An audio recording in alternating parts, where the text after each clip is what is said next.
Assalamualaikum warahmatullahi wabarakatuh. Alhamdulillah, berjumpa kembali di dalam pembelajaran jarak jauh mata pelajaran PJOK. Materi kita pada kesempatan kali ini adalah variasi dan kombinasi permainan bola voli. Sebelum masuk ke materi, marilah sama-sama buka pertemuan kali ini dengan mengucap basmalah. Bismillahirrahmanirrahim. Sebelumnya Ustadz ingin menanyakan terlebih dahulu, apakah kalian mengetahui perbedaan variasi dan kombinasi? Variasi gerak adalah macam-macam model gerakan dalam satu teknik dasar. Contoh, teknik dasar passing atas. Passing atas bisa dilakukan secara berpasangan, bisa dilakukan secara berkelompok. Nah, itulah yang dinamakan variasi. Kombinasi gerak adalah melakukan bermacam-macam teknik dasar dalam satu rangkaian gerakan. Jadi di dalam satu rangkaian gerakan itu terdapat macam-macam teknik dasar. Misalkan di satu rangkaian gerakan ada servis, passing atas, passing bawah, dan smash. Nah, itulah yang dinamakan kombinasi. Sebelumnya Ustadz ingin mengulas terlebih dahulu pembelajaran di kelas 8 tentang variasi gerak passing atas dan passing bawah. Marilah kita sama-sama simak video berikut ini.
Nah, itu tadi sekilas tentang variasi gerak passing atas dan passing bawah.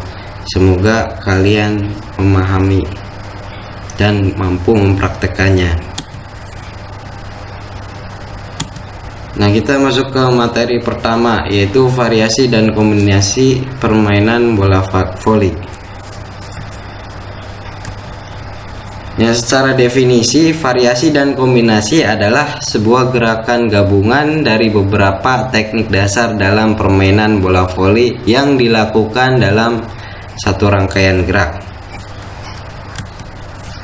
Adapun fungsi dari variasi dan kombinasi dalam permainan bola voli yaitu untuk menyusun serangan atau melakukan blok terhadap serangan lawan. Dalam bahasa lain, melakukan pertahanan di dalam area sendiri. Kemudian tujuan dari permainan bola voli adalah untuk mematikan bola di area permainan lawan. Dengan variasi dan kombinasi yang baik antara pemain, maka akan mudah untuk memenangkan pertandingan. Jadi kunci keberhasilan itu ada di penguasaan variasi dan kombinasi teknik dasar permainan bola voli.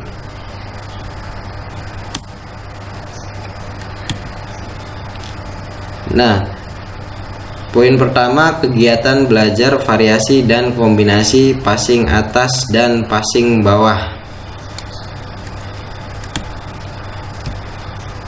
Nah, dalam hal ini Ustadz menggunakan bantuan tembok untuk melakukan kombinasi passing atas dan passing bawah.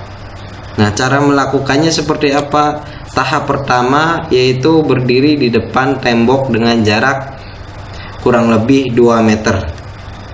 Yang kedua, lakukan passing atas dan passing bawah secara bergantian. Mau passing atas terlebih dahulu atau passing bawah terlebih dahulu itu disesuaikan dengan arah datangnya bola kepada kita. Tahap ketiga dilakukan sendiri dengan menggunakan bantuan tembok. Jadi jika kalian sedang sendiri, bisa melakukannya dengan tembok. Yang keempat, lakukan berulang-ulang. Jadi untuk supaya menguasai passing atas dan passing bawah, kalian lakukan secara berulang-ulang. Nah, ini video kombinasi gerakan passing atas dan passing bawah. Marilah sama-sama kita simak video berikut ini.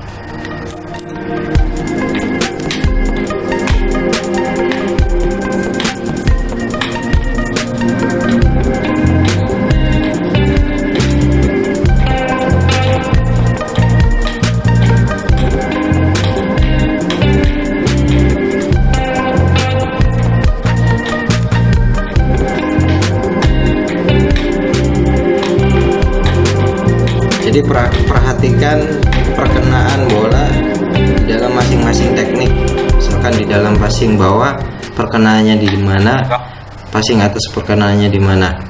Nah, kita lanjut ke pembahasan berikutnya, yaitu kegiatan belajar variasi dan kombinasi passing atas dan passing bawah secara berpasangan. Jika tadi menggunakan tembok, kali ini secara berpasangan ya. Jadi bisa dengan keluarga kalian, bisa dengan teman kalian. Nah, ini contoh gambarnya, bisa kalian lihat ya. Untuk melakukan kegiatan belajar variasi dan kombinasi passing atas dan passing bawah secara berpasangan, tahapannya yaitu yang pertama adalah berdiri saling berhadapan dengan jarak kurang lebih 3 meter. Kenapa 3 meter? Kenapa tidak 1 meter atau enggak 2 meter? Karena jika dilakukan 1 meter atau 2 meter itu jaraknya terlalu dekat sehingga akan susah untuk mengontrol bola. Yang kedua, bola dilambungkan oleh teman dari depan. Yang ketiga, dilakukan berpasangan. Yang keempat, lakukan berulang-ulang dan bergantian. Nah, supaya lebih jelasnya, marilah kita sama-sama simak video kombinasi passing atas dan passing bawah secara berpasangan.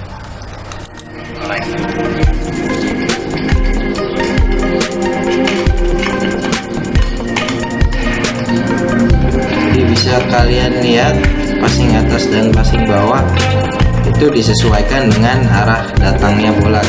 Jika bola tersebut datang di bawah dada ke bawah, kalian bisa menggunakan passing bawah. Jika bola tersebut datangnya dari dada ke atas, bisa menggunakan passing atas. Jadi disesuaikan. Nah, bagaimana anak-anakku sekalian? Apakah kalian paham? Semoga kalian paham dan mampu mempraktekannya. Nah, berikutnya kegiatan belajar variasi dan kombinasi servis, passing atas, passing bawah, dan smash secara berpasangan. Jadi digabung antara servis, passing atas, passing bawah, dan smash secara berpasangan. Nah, tahapannya seperti apa? Yang pertama, berdiri saling berhadapan dengan jarak kurang lebih 3 meter. Diawali dengan servis. Selayaknya kalian menggunakan lapangan standar nasional, diawali dengan servis. Kemudian diterima menggunakan passing atas atau passing bawah, tergantung arah datangnya bola. Kemudian yang ketiga, dilakukan berpasangan. Yang keempat, lakukan berulang-ulang dan bergantian. Tahapannya hampir sama seperti tadi, hanya saja beda di poin kedua. Untuk lebih jelasnya, marilah kita sama-sama simak video kegiatan belajar variasi dan kombinasi servis passing atas, passing bawah, dan smash secara berpasangan.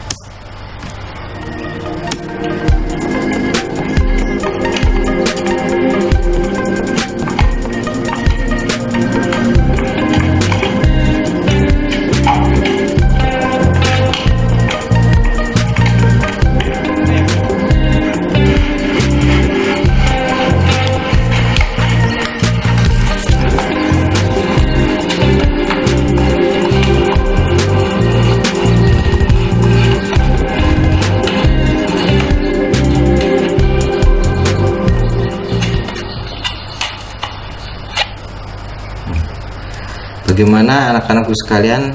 Apakah kalian paham? Semoga kalian mampu mempraktekannya di rumah masing-masing. Kemudian yang berikutnya adalah penempatan posisi pemain dengan keterampilan yang dimiliki. Jadi sekarang sudah pembahasan tentang penempatan posisi pemain. Jika tadi variasi dan kombinasi, sekarang penempatan posisi pemain. Nah, inilah gambar dari penempatan posisi pemain. Nah, di sini ada nomor 1, 2, 3, 4, 5, 6. Nah, nomor ini mempunyai fungsi yang berbeda-beda. Kita lihat keterangannya. Yang nomor 1 ini bertugas sebagai server atau servis, bagian yang melakukan servis. Kemudian yang kedua itu bertugas sebagai smasher atau spiker. Kemudian yang ketiga bertugas sebagai setupper atau tosser. Kemudian yang keempat bertugas sebagai smasher. Jadi yang bagian depan 2 dan 4 itu adalah smasher. Kemudian nomor 5 ini bertugas sebagai defender atau pemain bertahan. Yang keenam adalah libero. Ya, hampir sama tugasnya dengan defender, yaitu pemain bertahan. Berikutnya penjelasan yang pertama yaitu servis. Servis adalah pemain bola voli yang bertugas untuk memulai pertandingan, pergantian poin dari lawan kepada tim kita, dan bisa juga sebagai serangan awal yang cepat. Kemudian yang kedua, spiker atau smasher. Spiker atau smasher adalah pemain bola voli yang bertugas untuk melakukan pukulan smash atau melakukan serangan sehingga dapat menghasilkan poin atau nilai untuk tim.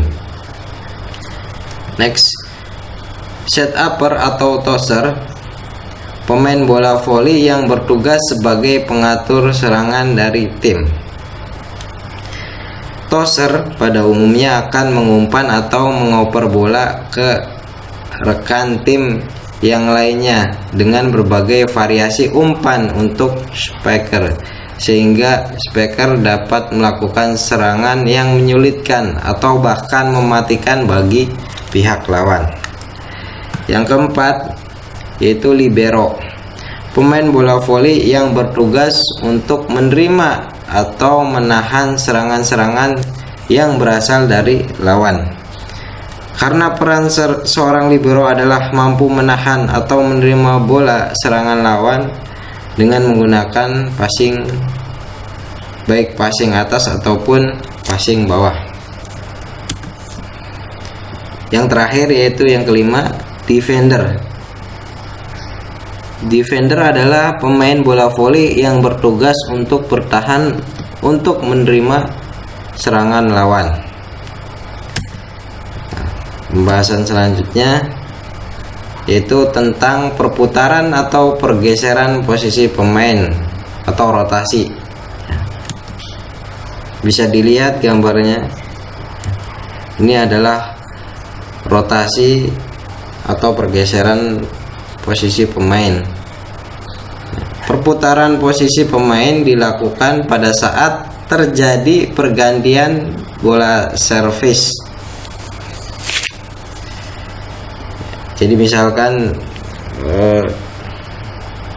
tim yang nomornya berwarna merah ini melakukan servis, kemudian terjadilah serangan sehingga tim yang berwarna merah ini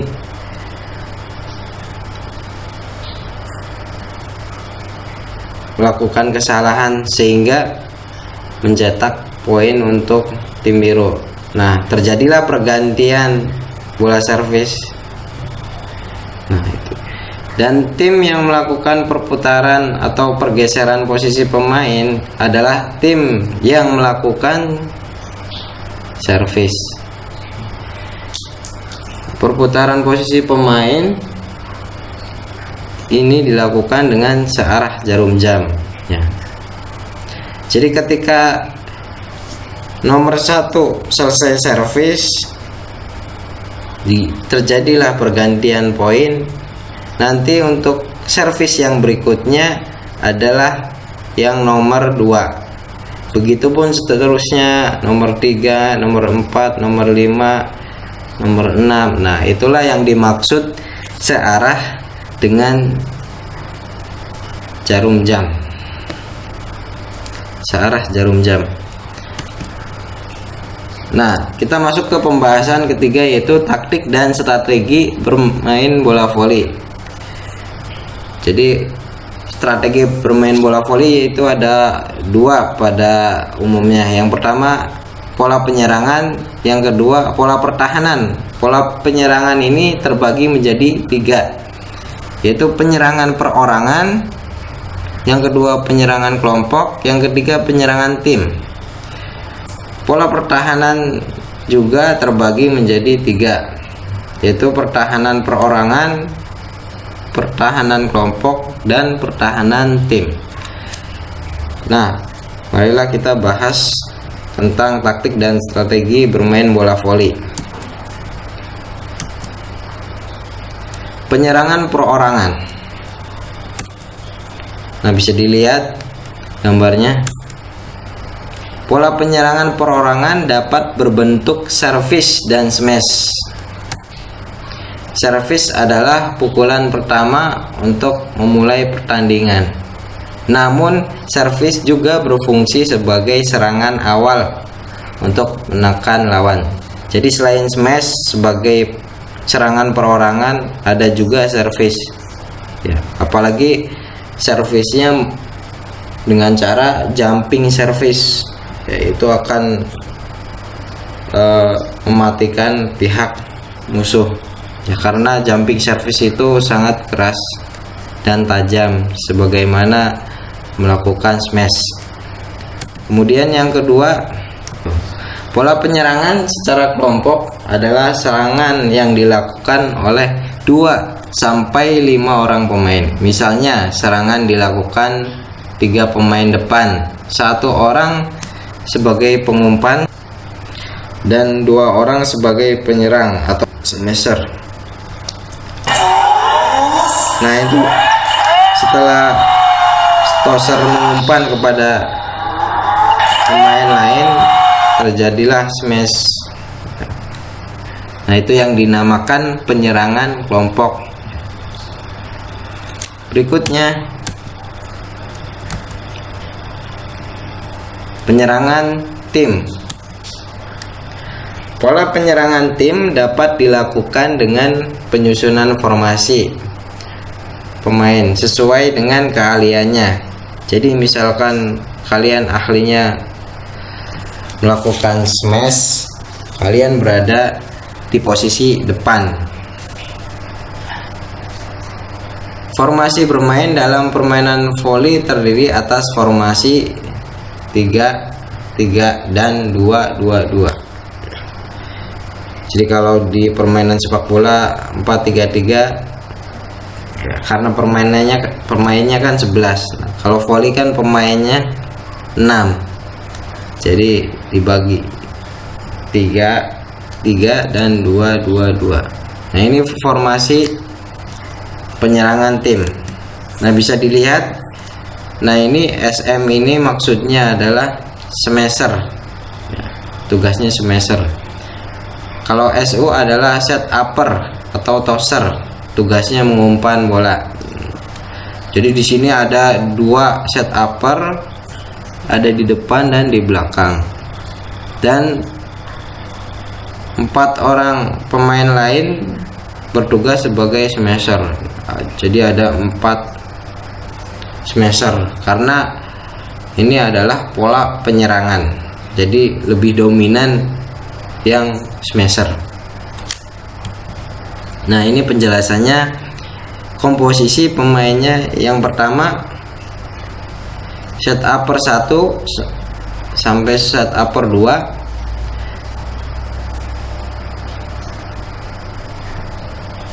smasher 1 sampai smasher 4, 1 2 3 4. Smasher 1 dan smasher 2 tempatnya harus berlawanan karena kemampuan dan kekuatannya hampir seimbang dalam produktivitas serangan terhadap lawan. Ya, ini smasher 1 dan smasher 2 saling berlawanan. Kemudian smasher 3 lebih baik daripada smasher 1 sehingga ditugaskan membantu smasher 2, di mana kemampuan menyerangnya kurang dibanding smasher 1. Jadi kemampuan smashernya yang bagus itu diletakkan di depan. Kemudian berikutnya, smasher 4 membantu penyerangan smasher 1 sehingga dalam posisi bagaimanapun kekuatan menyerangnya seimbang dalam regu tersebut dalam putaran pemain. Nah, itulah 3 poin dalam pola penyerangan. Nah, selanjutnya kita bahas tentang pola pertahanan. Yang pertama, pertahanan perorangan. Bisa dilihat ini gambar passing atas, karena pertahanan itu menerima bola dari pukulan lawan. Ya, bisa dengan passing atas atau passing bawah. Ini penjelasannya. Upaya pemain dalam menghalau atau menerima bola dari serangan lawan secara individual. Setiap pemain harus dapat memprediksi karakteristik datangnya bola, baik bola servis, smash. Jadi biasanya kalau bolanya cepat, ada smash dari lawan, itu harus mengetahui kapan dia melakukan passing dan passing apa yang harus dilakukan. Apakah passing atas dan passing bawah, itu harus mempunyai prediksi seperti itu. Berikutnya pertahanan kelompok. Nah, bisa dilihat videonya.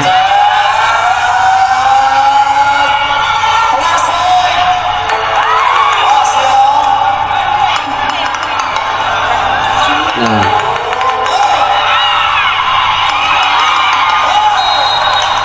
jadi pertahanan kelompok adalah pertahanan yang dilakukan lebih dari satu orang. Misalnya, untuk mengantisipasi serangan servis dan smash, pemain depan, kiri, dan kanan harus mempertahankan posisinya dalam garis-garis imajiner yang memanjang dari server ke sudut-sudut belakang lapangan pemain bertahan. Nah, itulah pertahanan kelompok. Yang terakhir, yang ketiga adalah pertahanan tim. Pertahanan tim dapat dilakukan dengan menyusun formasi. Formasi tim dapat dilakukan ketika penerimaan servis dan membendung bola. Ketika serangan smash dalam menerima servis dikenal formasi 06 1 5 2 4 3 3 4 2. Adapun dalam formasi menerima smash dikenal 3 sistem penerimaan, yaitu sistem 2 blocker, 1 blocker, dan tanpa blocker. Nah, ini gambar dari pertahanan tim. X4, X1 sampai X6 ini dianalogikan sebagai pemain. Nah, pola posisi penerima servis. Nah, bagian inilah yang bertugas sebagai penerima servis atau pertahanan tim. Kuncinya di X1, X2, X4, dan X5 ya.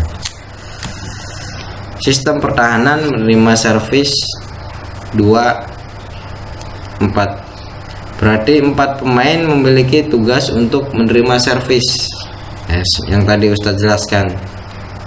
Sedangkan 2 pemain lainnya siap untuk mengumpan dan smash ya. Ini bagian depan ini ada yang bagian tosser atau mengumpan bola, dan ada yang bagian smasher.